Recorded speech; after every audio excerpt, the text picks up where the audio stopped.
നിന്റെ കുളിയൊന്നും കഴിഞ്ഞില്ലേ? കരീം രാവിലെ വിളിച്ചിരുന്നു. ലോറി മംഗലാപുരത്ത് എത്തി DD എടുത്ത് വയ്ക്കാൻ പറഞ്ഞു.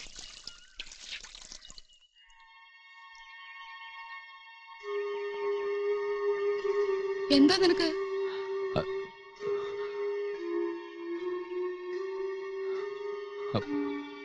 അമ്മേ,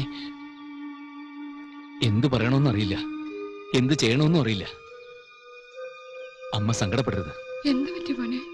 കല്യാണം കഴിഞ്ഞ രാത്രി പ്രിയ മുറിയിൽ നിന്ന് ഓടിപ്പോയപ്പോ എനിക്കൊന്നും മനസ്സിലായില്ല. അമ്മ ശ്രദ്ധിച്ചോന്നറിയില്ല. പിറ്റേന്ന് രാവിലെ ഒന്നും സംഭവിക്കാത്ത പോലെ അവൾ പെരുമാറിയത്. ഷോപ്പിലെത്തിയപ്പോ ഞാൻ ഫോൺ ചെയ്തു. സംസാരത്തിനിടയിൽ വണ്ടിനെ കൊല്ലാൻ തോക്ക് വാങ്ങിച്ചുകൊണ്ടിരാൻ എന്നോട് പറഞ്ഞു. അതൊരു തമാശയായിരിക്കും ഞാൻ വിചാരിച്ചു. ഇന്നലെ രാത്രി ഡൈനിങ് ടേബിളിൽ പാത്രം ഇട്ട് പൊട്ടിച്ചത് മനഃപൂർവ്വമായിരുന്നു അവൾ എന്നോട് പറഞ്ഞു. എന്തിന്? ഇത്രയും കാലം അലഞ്ഞിട്ടൊടുവിൽ ബോധം നശിച്ചൊരു പെണ്ണിനെയാണമ്മേ എനിക്ക് ഭാര്യയായി കിട്ടിയത്.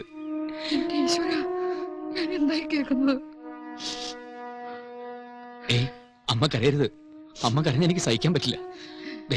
ദീപു, നിനക്കൊന്ന് കഴിക്കണ്ടേ? ദാവരുന്നേ ചേച്ചി, തൽക്കാലം മറ്റാരും അറിയണ്ട. എന്താടാ ദീപു, നിന്റെ മുഖം എന്താ വല്ലാതെ? ഏയ്, ഒന്നുമില്ല. എന്താ കഴിക്കണമെന്ന് വെച്ചാൽ എടുത്തു വെച്ചോ.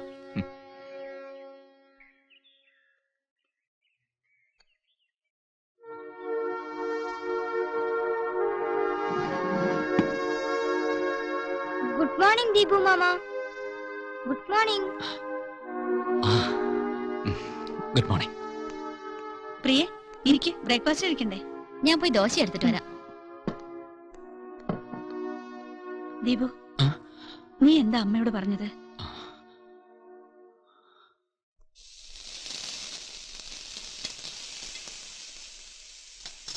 കുഞ്ഞു കഴിക്കുന്നില്ലേ? കഴിക്കണം.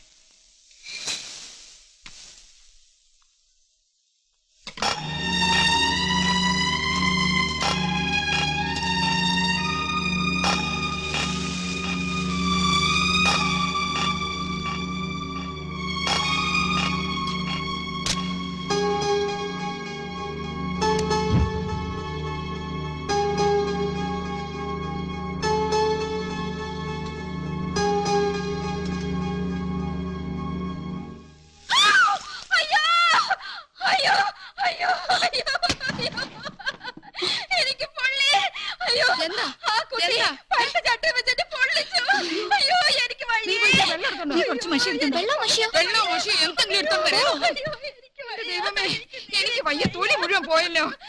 നീ എന്തെടുത്തായിരുന്നു? ഇതൊന്നും കണ്ടില്ലേ? ഈ കുട്ടി എന്താ കാണിച്ചത്? എന്തിനാ നിലവിളിച്ചോടിയത്? ഞാൻ വയറ്റിൽ ദോശ ഇട്ടതല്ലേ.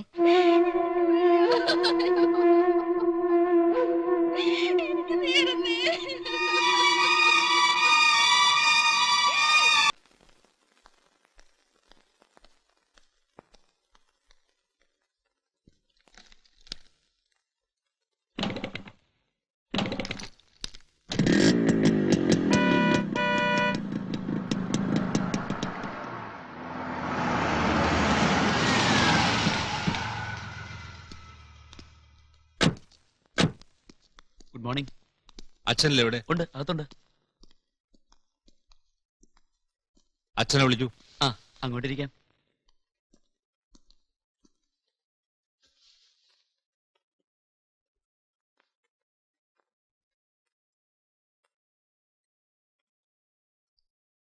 ആഹാ, കാറിന്റെ ശബ്ദം കേട്ടു.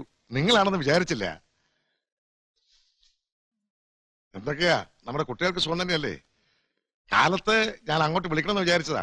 മിസ്റ്റർ രാധാകൃഷ്ണൻ, ഈ ലോകത്ത് ധാരാളം വഞ്ചകന്മാരും ചതിയന്മാരും ഉണ്ടെന്നറിയാം. പക്ഷേ അക്കൂട്ടത്തിൽ ഒരാളുമായി ഞങ്ങൾക്ക് ബന്ധപ്പെടേണ്ടി വരുമെന്ന് തീരെ കരുതിയില്ല. എന്താ ഉണ്ടായത്? എന്തുണ്ടായെന്ന് ഞങ്ങൾ പറഞ്ഞു തരണോ? ഞങ്ങളുടെ ദീപു, അവൻ ഞങ്ങളുടെ അളിയനല്ല, ഞങ്ങളുടെ മകനാണ്. അവന്റെ അമ്മയും സഹോദരിമാരും കട്ടിയിൽ നിന്ന് എഴുന്നേറ്റിട്ടില്ല, ജലപാനം കഴിച്ചിട്ടില്ല. ഞാനൊരു പോലീസ് ഓഫീസറാണ്, ഒരെണ്ണത്തിനെ ഞാൻ വെറുതെ വിടില്ല. വിജയ, ചോദിച്ചിട്ട് എന്ത് കാര്യം? ഇവിടെ വന്നിരി. 4 പെൺകുട്ടികളായിരിക്കും. അവർക്കൊക്കെ എന്നെക്കാൾ സ്നേഹം അവനോടാ. അതുപോലെ പെങ്ങന്മാരും അവരുടെ കുട്ടികളെന്ന് പറഞ്ഞ അവൻ മരിക്കും. വിജയ, ഇതൊക്കെ ഇവരോട് പറഞ്ഞിട്ട് എന്താ കാര്യം? അല്ല ബാലേട്ട, ആലോചിക്കുന്നതോറും എനിക്ക് സഹിക്കാൻ പറ്റുന്നില്ല. മിസ്റ്റർ രാധാകൃഷ്ണൻ, നാട്ടിലും വീട്ടിലും ഒരു ഉത്സവം പോലെയാണ് ഞങ്ങൾ ഈ കല്യാണം നടത്തിയത്. അതൊക്കെ പോട്ടെ, മാനസിക രോഗിയായ ഒരു കുട്ടിയെ ചികിത്സിപ്പിക്കാതെ കല്യാണം കഴിപ്പിച്ച് അയക്കുകയാണോ വേണ്ടത്? പറയണം മിസ്റ്റർ. എന്താ അവിടെ ഉണ്ടായി? എന്റെ മകൾ ഒരു കാര്യം മാത്രം അറിഞ്ഞാൽ മതി. നിങ്ങളുടെ മകൾക്ക് അസുഖം ഉണ്ടെന്ന് അറിഞ്ഞുകൊണ്ട് തന്നെയല്ലേ അവളെ ദീപുവിന്റെ തലയെ കെട്ടിവെച്ചത്? ചോദിക്കില്ലെങ്കിൽ ദയവായി ഞാൻ പറയുന്നത് നിങ്ങളൊന്ന് കേൾക്കണം. എന്റെ ചോദ്യത്തിന് ആദ്യം മറുപടി പറയൂ. ഞാൻ പറയാം. എന്റെ മകൾക്ക് ചില പ്രശ്നങ്ങൾ ഉണ്ടായിരുന്നു. കല്യാണത്തോടെ അതൊക്കെ മാറുമെന്ന ഡോക്ടർ ഞങ്ങൾക്ക് വാക്ക് തന്നിരുന്നത്. മക്കളെ സ്നേഹിക്കുന്ന ഒരച്ഛന്റെ സ്വാർത്ഥത കാരണം എനിക്ക് നിങ്ങളോടത് പറയാൻ കഴിഞ്ഞില്ല. ഓഹോ, അപ്പൊ നിങ്ങളുടെ മകളുടെ രോഗം മാറ്റാനുള്ള പരീക്ഷണ വസ്തുവായി ഞങ്ങളുടെ ദീപുവിനെ നിങ്ങൾ തെരഞ്ഞെടുത്തു അല്ലേ? ഞാൻ റെഡി. ലസിച്ചെന്ത് സാരി മാറ്റാത്തെ? എന്റെ കൂടെ വരുന്നില്ലേ? നമുക്ക് വൈകുന്നേരം മടങ്ങി വരാൻ ചേച്ചി.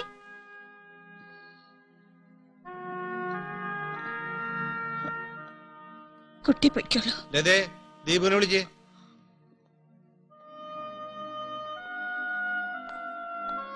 അവളുടെ ഡ്രസ്സും സാധനങ്ങളൊക്കെ പാക്ക് ചെയ്തില്ലേ?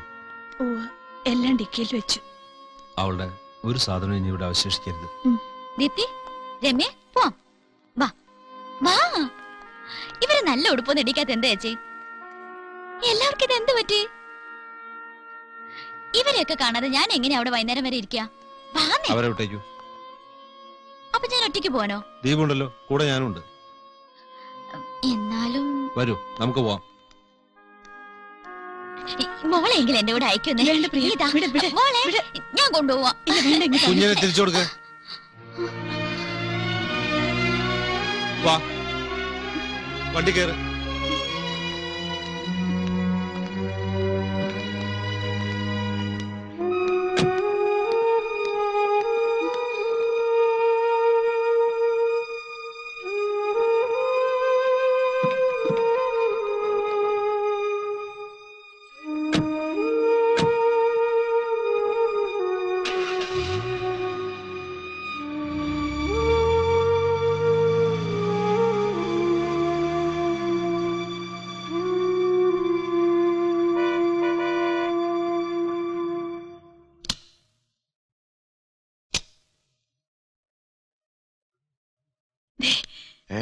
ഒന്ന് എഴുന്നേറ്റേ. എന്താ? നമ്മുടെ മോളെയും കൊണ്ട് അവര് വന്നിട്ടുണ്ട്.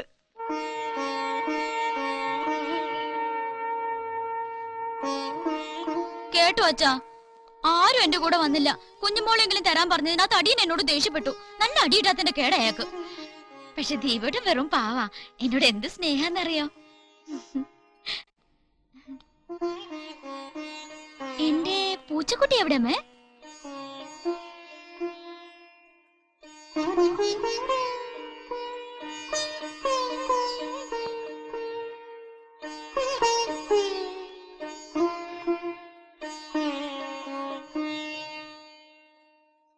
എന്താ പുറത്തു നിൽക്കുന്നത്?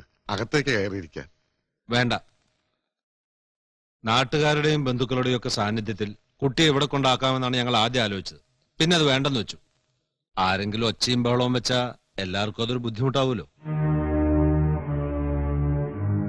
ഇനി ഇതിന്റെ പേരിലൊരു വഴക്കോ സ്പർദ്ധയോ ഉണ്ടാവരുതെന്നാണ് ഞങ്ങളുടെ ആഗ്രഹം.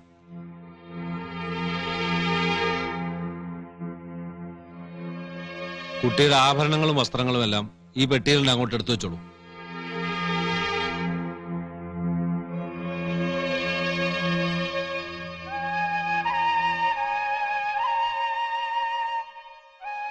അമ്മേ, എന്തിനാ അമ്മ കരയുന്നേ?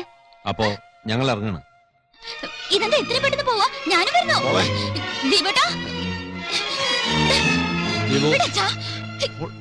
അച്ഛാ, വിടാൻ. ദീപേട്ടാ, ദീപേട്ടാ പോയിക്കോളെ. വിടച്ചാ.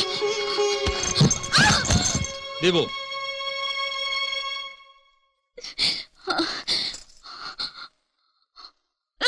ദീപേട്ടാ, ദീപേട്ടാ എന്നെ ഒറ്റയ്ക്കാക്കിട്ട് ദീപു, പോവാ. നിന്നോട് കയറാനല്ലേ പറഞ്ഞേ? ദീപേട്ടാ, എന്നെ ഇവിടെ ആക്കിട്ട് പോവാണോ? ദീപു, കേറാൻ. ഞാനും വരുന്നു ദീപേട്ടാ. എനിക്ക് രമ്യയെ കാണണം, കുഞ്ഞുമോളെ കാണണം. എന്നെ ഇവിടെ വിട്ടിട്ട് പോവല്ലേ ദീപേട്ടാ.